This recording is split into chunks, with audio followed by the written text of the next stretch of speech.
Hey there, guys. All right, today we are back with some more of the Great War, and we are on to week 175. All quiet on the Eastern Front. Action in East Africa. A lot of East happening today. Before I dive in, make sure you go and check out the links in the description box below. I would love it if you joined the Discord and followed me over at Twitch. All right. I wonder if we're going to get some updates to some more continued. I want another deep dive episode a little bit on the Russian Revolution, but I don't think at this point there's enough going on really for another like deep dive like there was when the October Revolution began a few weeks ago now. But it's what I want. Anyways, let's go ahead and dive right in. The war on the Eastern Front has been actively fought since August 1914, and all sides have claimed great victories as the front lines have moved back and forth across the endless expanse of land. And now, 39 months after the fighting began, the Eastern Front goes quiet.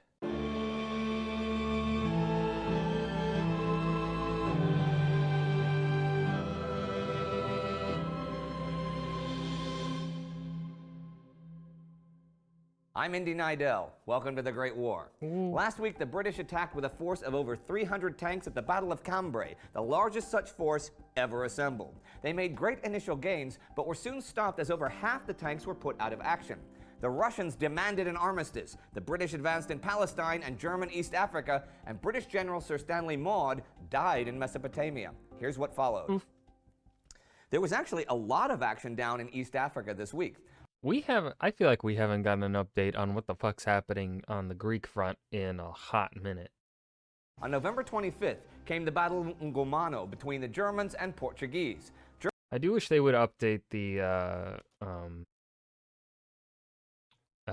Africa map here like they do with the European theater. It would be real nice to get a sense of who is truly occupying what, like how much of German East Africa is still nominally controlled by the Germans and how much of it has been conquered by the British and allies.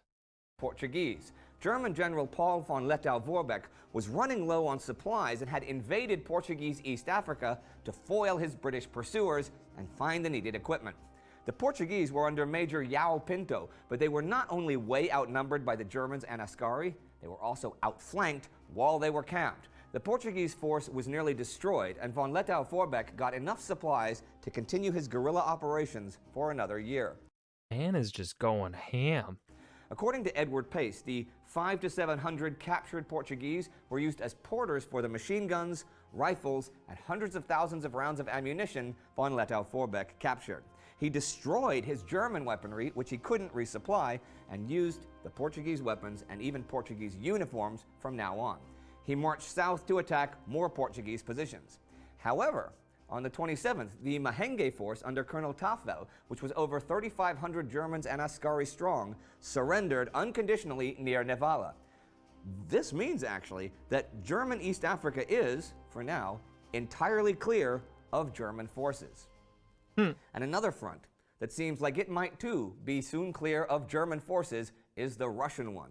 This week, hostilities ceased on the Eastern Front. On the 27th, 3 blindfolded Russian emissaries crossed German lines near Dvinsk with the authority to make armistice arrangements with the Germans. That same day, Bolshevik Foreign Minister Leon Trotsky published the secret treaties Russia had signed with the other allies between 1914 and 1917, which included that giving France a free hand in the west to take German territory, that giving Italy chunks of Austria and Turkey, that giving Romania the lands it wanted, and that giving Russia Constantinople and the Dardanelles.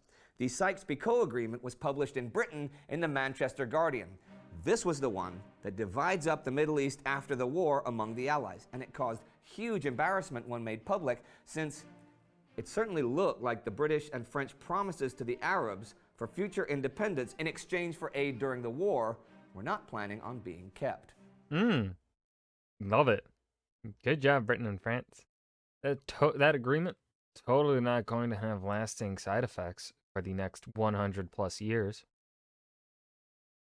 Totally not going to create and further deepen the animosity that the Arab world has towards the West, and thus continue and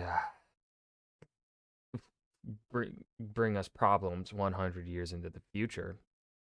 Totally not.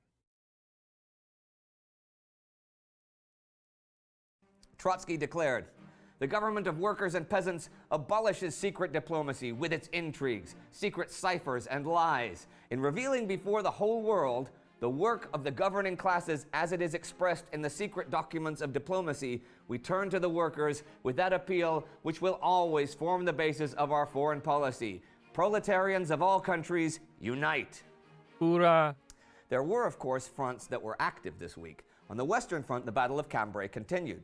On the 27th, the British 62nd Division, that had reached Bourlon Ridge last week on the first day of the battle, now tried to take Bourlon Wood. They attacked with 30 tanks, and though they made initial progress, the German counterattacks put a halt to that. The tanks sent in to take the village of Fontaine-Notre-Dame proved to be totally unsuitable for the narrow streets.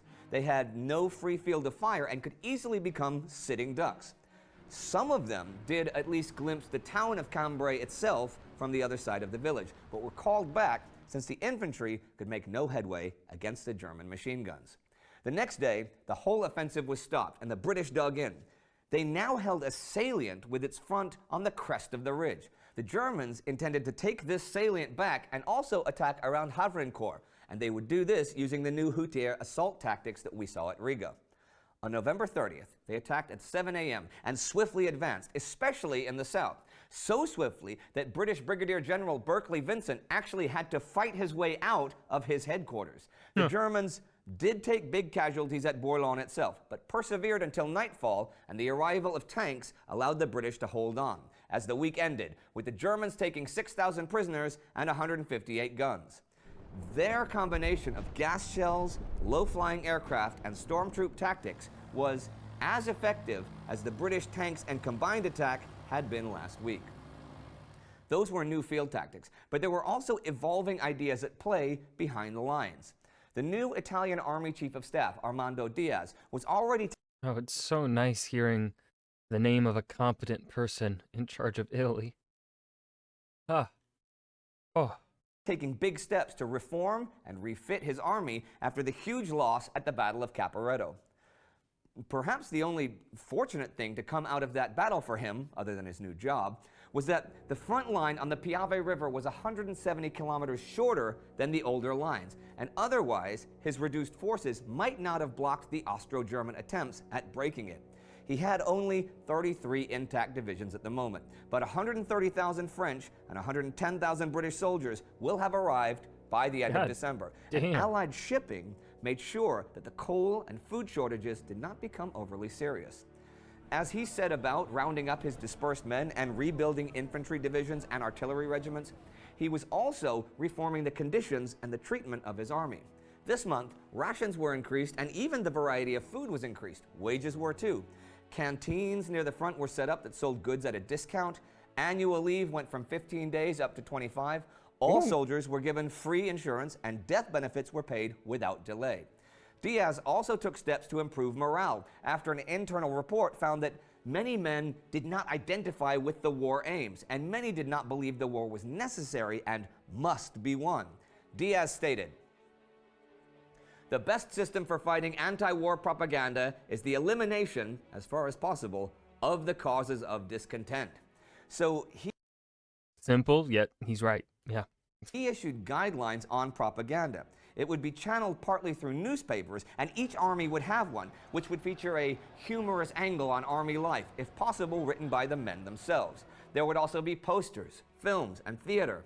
A new organization called Peace Service would coordinate all of this.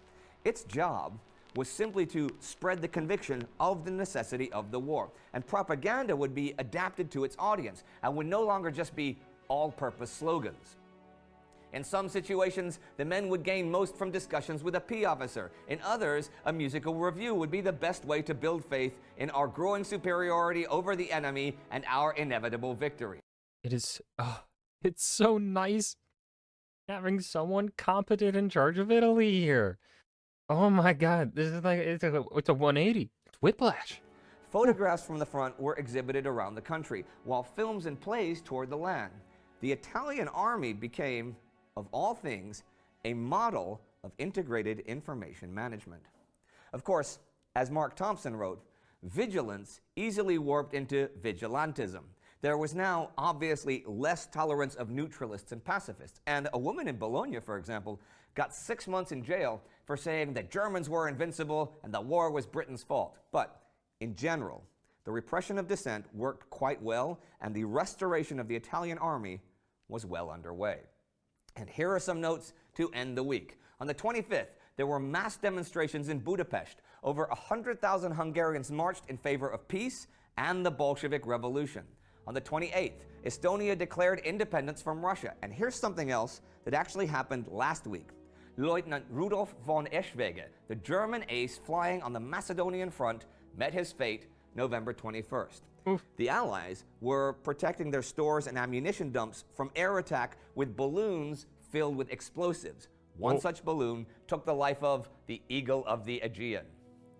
And that was the week. Attacks and counterattacks at Cambrai. The Germans invading Portuguese East Africa. Man died from a simple balloon, though? Ooh. And an end to hostilities on the Eastern Front. The leaders of the German Empire were pretty elated this week. Count Georg von Hertling, the new German Chancellor since Georg Michaelis was forced from office in early November, gave public support to the Bolshevik appeal for peace. Kaiser Wilhelm even suggested to his foreign minister von Kuhlmann that Germany suggest an alliance with Russia. The Austrians too welcomed the Bolshevik proposal. But this looked bad for the Allies. The German Western Front had held all year against massive Allied offensives. Macedonia held. In Italy, the Austrians were within striking distance of Venice. The Ottomans might be losing ground in Palestine and Mesopotamia, but Anatolia was currently under no threat. And on the now quiet Eastern Front, from that front, the Germans were transferring 42 divisions, that's more than 500,000 men, to the west. Ooh. Imagine being a French or British soldier on the Western Front, and after 3.5 years of total war, the enemy suddenly brings in yet another 500,000 battle-hardened, experienced troops. Just imagine that sinking feeling that it was only going to get worse. Yay. If you want to learn more about the situation, And now is all quiet on the Eastern Front. Action in East Africa. The Great War, week 175. This was a good episode. Not as good as, I think, last week as the previous one. But I'll give it a thumbs up anyway. You know,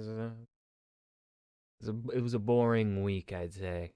But, yeah. I hope you guys enjoyed. Remember to hit that like button and subscribe for more. And I will see you guys in the next video. Peace.